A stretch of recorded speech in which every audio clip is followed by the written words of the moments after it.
Hey everybody, it's Justin and welcome back to my YouTube channel. Today I've got some super exciting card news to share with you, and that is that the brand new Catherine Pooler release is live and I'm going to make a card with it. We're going to use the Farm Fresh pattern paper and the brand new Chicken Inn stamp and coordinating die set to make an adorably colorful card that's just perfect for down on the farm crafting fun. I'm going to start with some Catherine Pooler favorite white cardstock, and we're just going to stamp out a couple of the images from the chicken and stamp set. I want to use the chicken that's sort of bent over. It's actually a little bit more of a rooster. He's got more of a tail, and we're going to stamp his body out in some buttercream ink. So I'm going to stamp up my body of my rooster, and then I will go ahead and stamp it down on the Catherine Pooler favorite white cardstock. I am using a stamping block instead of using my MISTI, just because I like how Catherine Pooler stamps allow you to sort of map out where all of the different layers of the stamps are going to go. We're going to use then the tail, wing, and leg portion. It's also going to map out his face, and we're going to stamp this in Samba ink. Like I said, you could interpret this as a chicken. It can be a rooster. I guess just the longer tail is giving me a little bit more rooster vibes, but either way totally works. I also want to stamp out one of the chicks, and we're going to use Catching Rays ink to stamp out the chick and really capture that golden color of a baby chicken. And then I'm going to stamp out the face and legs of the chicken in Samba ink as well to match the larger of the two. Once I have them all situated, I want to also stamp out a little bit of a cracked egg, and we're going to use some of the colors from the Farm Fresh pattern paper pad. So I'm going to start with some Melon Ice ink. I know that my ink pads look a little messy, and that's just because I re-inked them recently, wanting to make sure that they're ready for this video. I'm going to use some In the Park ink as well to do the outline of the cracked egg, and then what we'll do is I'm going to show you just what everything looks like all stamped out on the favorite white cardstock, and we're going to use the chicken and coordinating dies in order to cut each of the images out. So I do, of course, snip the dies apart and then use 1-inch mint tape, this is by scrapbook.com, to tack down each of my dies to the image. I process them through my die cutting machine.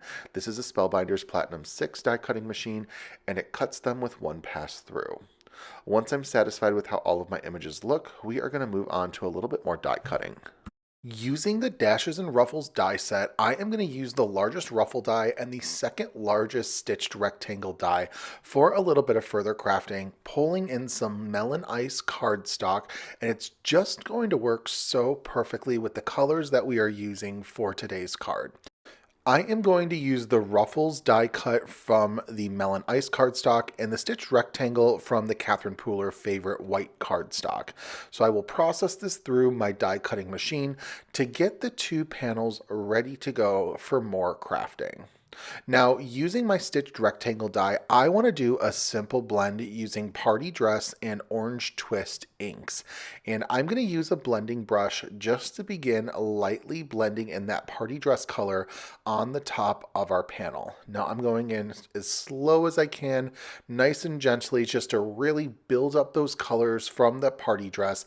Once I get that Party Dress to about the halfway mark, I do move on to the Orange Twist color, and I get my orange blending brush ready to go, and then I blend the bottom half of the panel, still going in with some gentle motions with my brush, trying to just sort of move that Orange Twist color onto my die cut, really build it up and into that Party Dress color.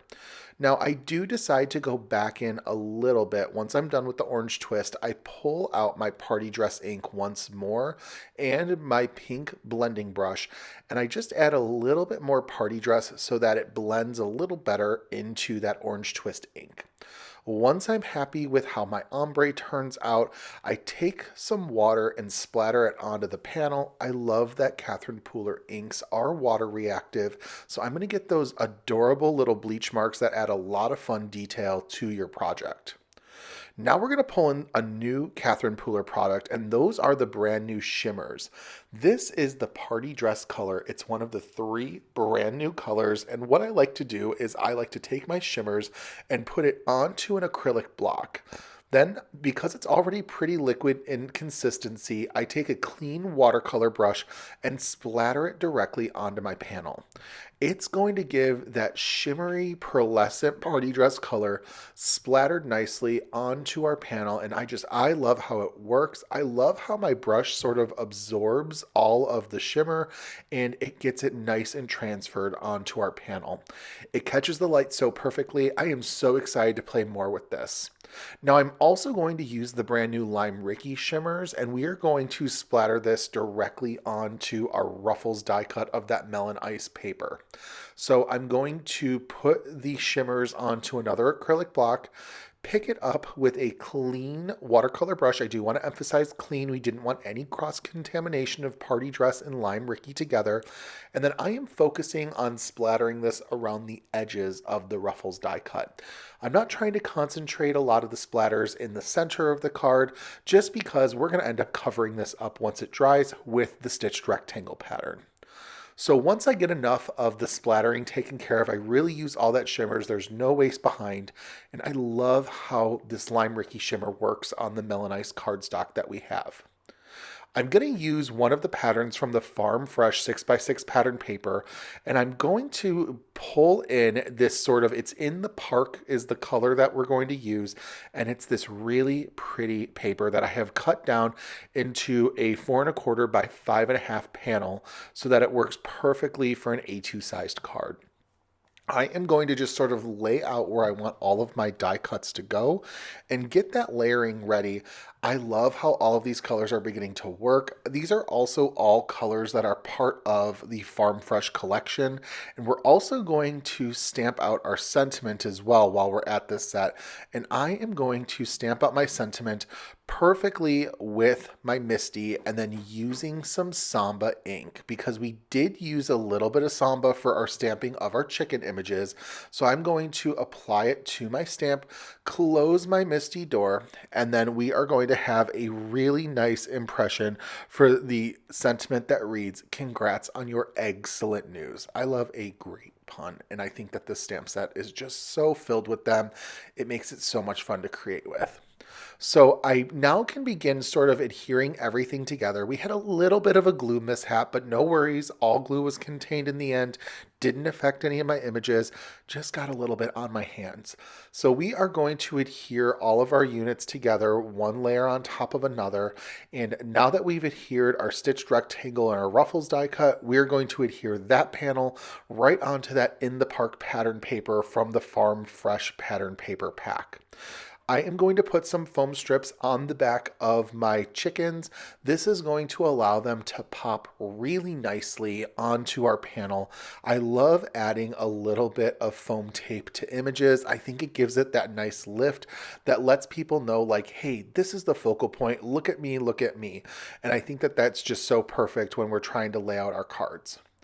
I wanted this card to look like that this larger chicken is looking down at this little chick, and I just think this is the cutest little scene. I love how that egg is nestled behind the little chick, and we are now ready to adhere this panel to an A2 size card base that I've prepared.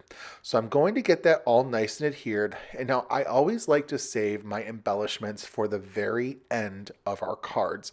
This is just because I don't want to put my embellishments on and then put it onto a card base. I feel like that way I sort of knock the embellishments around, or if it's a liquid embellishment, smear them, and we do not want that. So using the Crystal Lake sequin mix, these are just some really pretty shiny clear sequins. We are going to adhere a couple onto our card, and our card is fully completed. Between the punny sentiment, the colorful patterns, and all of the fun elements going on, I think this card perfectly represents this brand new Catherine Pooler release. Now, don't forget to like and subscribe, follow me on all socials for more crafting inspiration, and be sure to head over to the Catherine Pooler website. I've listed all of the products I've used today down in the description below, and snag them before they sell out. Thank you once again for stopping by my channel today. I hope you have a farm fresh day. Goodbye.